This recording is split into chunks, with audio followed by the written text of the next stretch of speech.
Okay, so we'll look at BeamNG, the alpha at 21:9. So this has to be one of my favourite driving / physics games of all time. As the gameplay in the background shows, the physics are just phenomenal. And yes, whilst driving is clearly an alpha and needs a lot of refinement and general graphical glitching needs rectifying, seeing as this game is an alpha, if it ever makes it to full release, it will only be more perfect. So before I go into my thoughts on the game, let's cover the ultra-wide support first. So like the rest of the game, this is fantastic. The game correctly detects 21:9 resolutions and scales appropriately. The gameplay is showing more on the sides of the screen with the HUD following suit. The menus all shift to the edges and fill the screen when you navigate into the menu items. At no moment do you get stretching or cutoffs or zooming issues, which is just brilliant.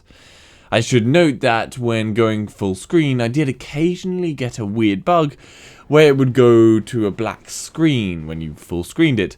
So I found that if you hit Alt-Enter to go back to windowed mode, then in the settings, click full screen off and then on again, it goes back to working properly in full screen. It's a bit weird, but it's easy to overcome.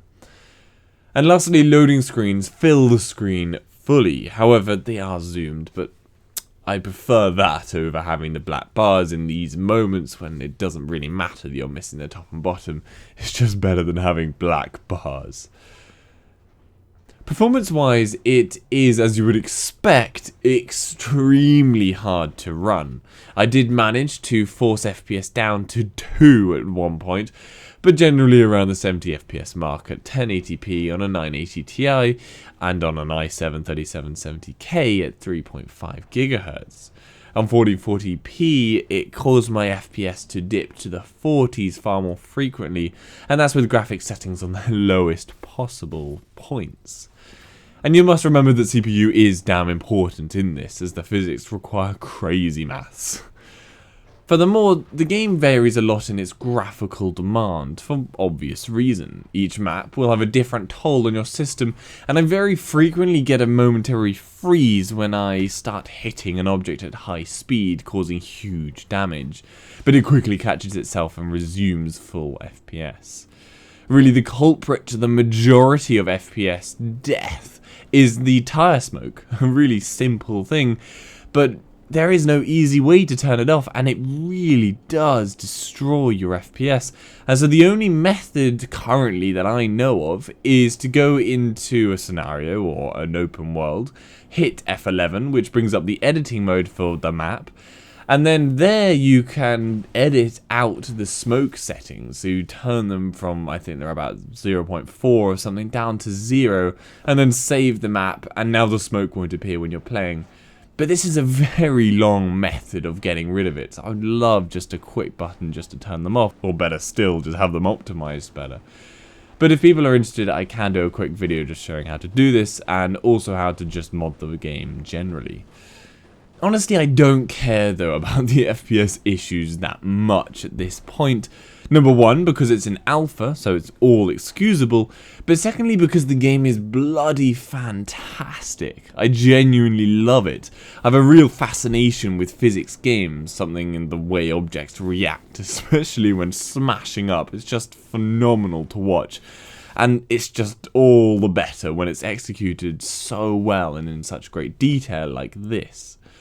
My biggest complaint about all driving games is the lack of good destruction, and it's totally understandable we don't have it in those games because the power needed is extremely serious and does cause massive FPS fluctuations due to the huge calculations being processed to model each action. So I can't hold it against them not having it, though some games like the latest Need for Speed really need to up some level of destruction. God.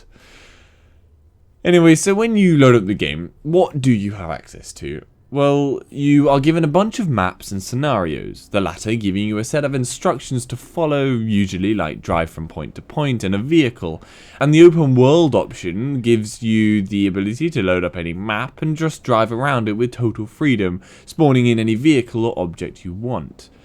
When playing scenarios, when you complete them, you have the option to just continue playing in free mode afterwards, and this is generally what I do. I personally like having an objective to complete first, but after doing it I then like to explore the world that I was just previously driving through before moving on. But of course, no PC game is complete without a powerful modding community, and this game absolutely has it. You can easily download a great selection of new vehicles, maps, scenarios from the official page, and boom, they are straight away there to play. Hands down, one of the easiest modding experiences, and I really do advise modding.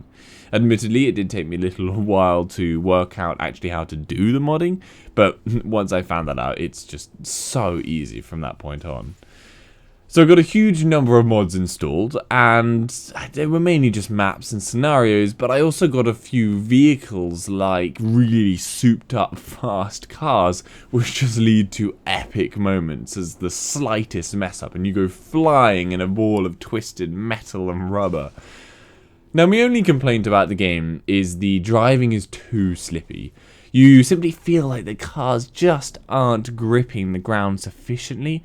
However, it's something I'm sure that can be rectified in the future, and it's absolutely not a big enough issue to not play this game.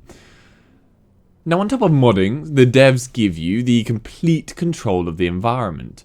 You can spawn in a load of objects and vehicles, some of which absolutely rape your frame rate, like the big air cushion. Do not spawn that in if you want more than 2 FPS. But the simple ability to do it and to spawn it in is just great to have. But no, the thing that really sold me on this is the ability to change the speed of the game, with the freedom to slow things down to 100 times slower than normal, allowing for epic moments watching destruction take place in slow motion. You also have the freedom to control gravity and the weather, and man, the gravity control is a lot of fun. And you can change all these values on the fly whilst driving. It is a little difficult to do it yourself whilst driving, but the ability is there.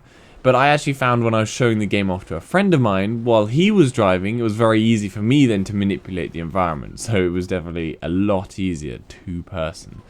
But on this point, I think it'd be great if we could get hotkeys to control the gravity levels and the speed of the game, for example. It would make things a lot easier to change things on the fly whilst playing by yourself.